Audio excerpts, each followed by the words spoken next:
Congrats on the win, man. Did things go kind of the way you thought that they would go? Yeah, a little bit. We definitely knew he was very tough, just watching some of his previous fights with Justin Gaethje. That was one fight that we kept looking at and kept going back to. Just recognizing how tough the guy was and how much pressure he could take and put on you and how much of a beating he could take. And we just knew that we'd end up having to fight all 15 minutes and just continue to stay on top of him. At some point, we'd have to push the pace on him, and that's what I tried to do in those last couple of rounds. And, we did a great job tonight. Just getting back in the win column is really what I kept saying, kept working on. Is just let's just get back to winning, and that's what we try to do tonight. You sort of mentioned that the other day. You're a little bit less concerned about 6 points, 5 points, whatever. Just, man, you got to get a win. Yeah, definitely. And it wasn't just thinking about getting back to a win. It was also understanding what type of fighter we were going against, competing against a guy that was extremely tough. I hit him with a bunch of jabs. I hit him with a jab cross. I hit him with a lot of heavy punches, and he just kept coming forward, and we were expecting that. So the whole idea of just winning wasn't just because, we're on a losing streak, we got to get back. It was also just knowing that the dude's not going to let you finish him. He's not going to make it that easy. You got 3 rounds. Let's just keep working, and get the W. So yeah, it was a couple of different factors in there. Was there ever a part in the fight in that 15 minutes where you thought, oh man, maybe this is my opening, maybe he's about to break? Yeah, definitely. That second round I came out and got kind of loose and just dropped my hands a little bit, loosened my arms up, and I hit him with a jab cross, and it landed flush. And I thought, I definitely thought that might have wobbled him a little bit, at least enough to throw him off balance. But the guy ate all of it and just kept moving forward. And out of the corner of my eye, I could see that he repostured himself really quickly to make an approach back and make an attack. So I just said, you know what, let's just take those points, fade away, come back, start over. Hey, Will, it sounded like you were getting some really good corner advice in there tonight. Were you able to hear that as you were going? Yeah, definitely.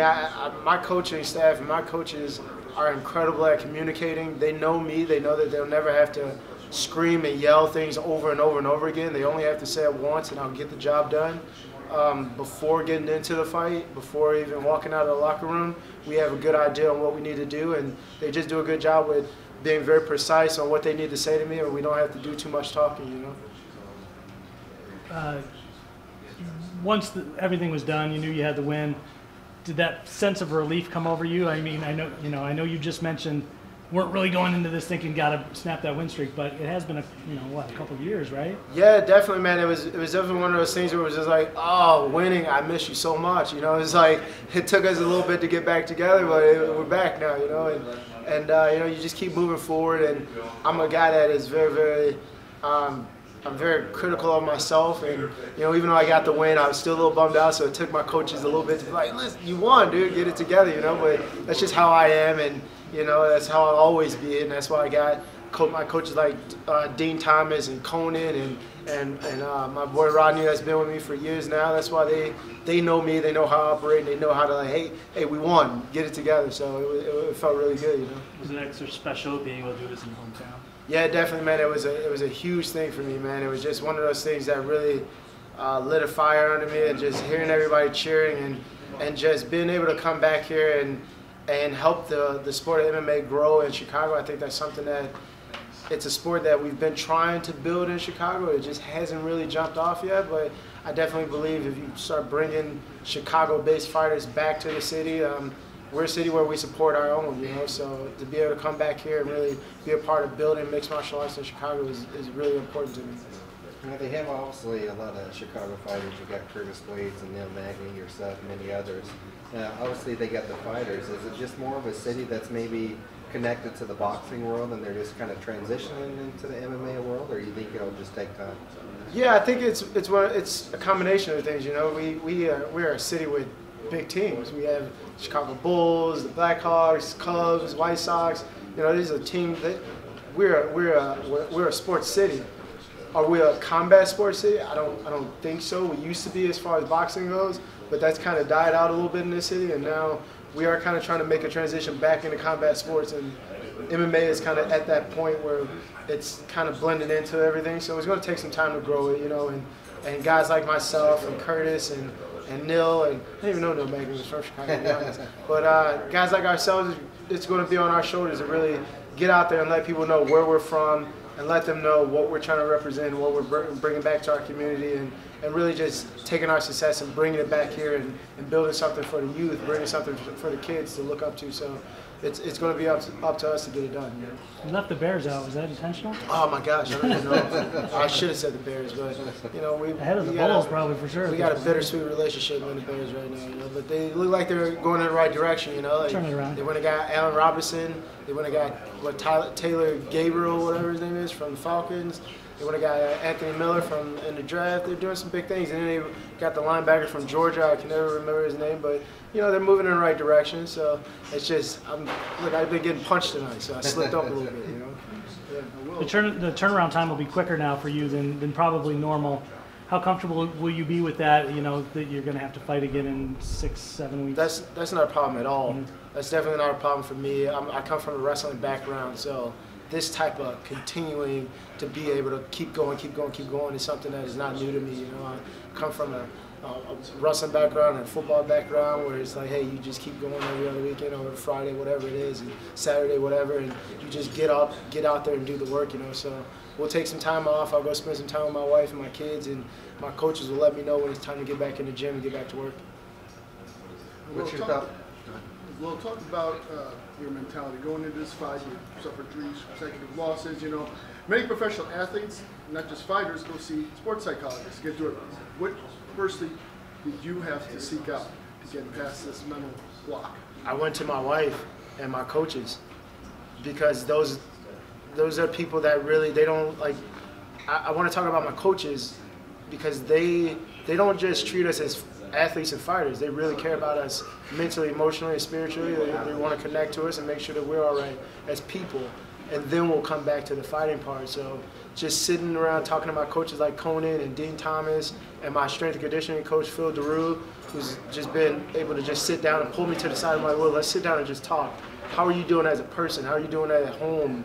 Not what you're doing in the gym, but that was a huge thing that really meant a lot to me. And then again, my wife, you know, she's always got my back. And I'll be honest, after my last loss, I was like, man, maybe I don't have it anymore. Maybe it's just time to just move on to something else. And my wife looked at me and she said, babe, whatever you decide to do, I'm going with you. And in that, I found confidence to keep going. I was like, all right, you know what? I'm not doing this by myself. So my coaches, my wife, my Lord, my Savior, Jesus Christ, who I've been working really, really hard to build a relationship and find myself in my own faith, and it's been a huge cornerstone for me right now in my life. So there's a combination of different things going on, you know.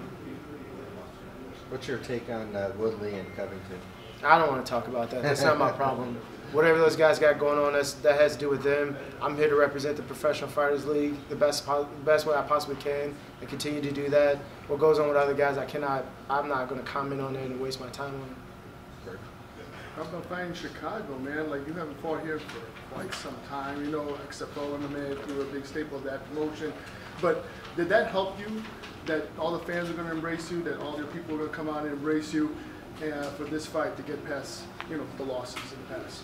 Yeah, I mean, it plays a part in it, but at the end of the day, you still got to respect the fact that you got to go out there and do the work. As if you're at home, you're at the other person's home, you're 30 miles away, wherever you're at, you know, you still have to go out there and do the work, and you get excited for it, you know. It definitely lights a little bit of extra fire in you, but for me, it was more, I'm a Chicago kid. I got Chicago in my heart. I know how to get up and just get to work, and that's how we are, you know, in Chicago. So it doesn't matter where we at, we go get the work done. So it was exciting to be here, especially in this venue. It's an incredible venue, and to bring mixed martial arts here and figure out a way to do that, that was something that I was really excited about for the fans, more for the fans than I was for the fighters. So it was really exciting, man. Just real quick, Will, if you could, a lot of fighters have already spoke about the PFL and how fantastic of an organization it is, that they've been treated so well.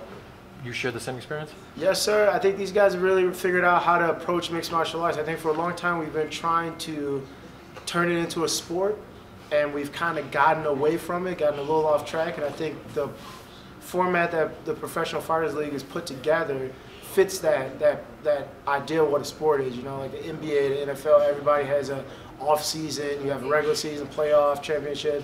So that energy is going to be great, and it's going to be a growing process. You know, like right now, we're smashing a lot into a few months. You know, and that's fine. You know, you just still got to go out there and do the work. And I think in the next seasons coming up, and after a little bit, they'll figure out how to maybe stretch it out, make it a little bit longer, and still keep that regular season, playoff, championship. But it really has that vibe of a professional sport, and it's going to take some time to grow that. Is there any other opponents that impressed you tonight, or anybody that you're kind of eyeing? Honestly, I didn't pay attention to them. That's just the way we approach everything. We have to win our fight. What the next guy does doesn't matter. We'll just take it one fight at a time, and that's just how at American Top Team, that's how we approach it.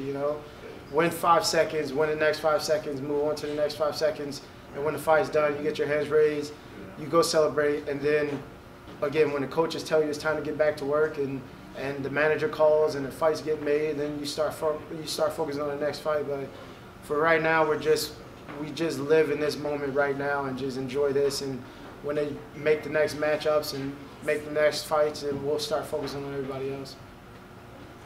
And Chris Wade, throughout the first pitch for the Cubs game on Wednesday, did PFL approach you with that? And that's something you didn't No, want to do, I did the White Sox game. That was a way more important game. All right. That was the real game that they wanted us to throw the pitch out for. So we went out to the White Sox game. That was really big for me because my boy Rodney, I've been talking to him forever. There's so many different things that I've been wanting to do, come back to the city and do. 1, come back and fight. 2, I've really been trying my best to figure out a way to throw out the first pitch at a White Sox game, and that was something that I've always wanted to do. So to get the opportunity to do that was incredible, and it's just this entire week, the entire process getting ready for this PFL event tonight was just incredible. The staff with the PFL, they've just been top notch and just really on top of things, and for them to work so hard to get me out there to the White Sox game, like it was a little bit of a scramble, but they got it done, and man, it was very impressive and very professionally done, so I was excited for it. How are you going to celebrate tonight in your hometown? Oh, I'm about to go get lit. I'm about to go drink, have a good time, party, laugh, and then come Monday, I'm gonna go back home tomorrow, see my daughter, my wife, my son, sit around, chill, change some diapers, and then Monday when my coaches would call me and tell me to come in the gym, then we go get back to work. So, tonight we go get a little crazy, Yeah. All right, fellas. Thank you, man. Appreciate it. Thank you.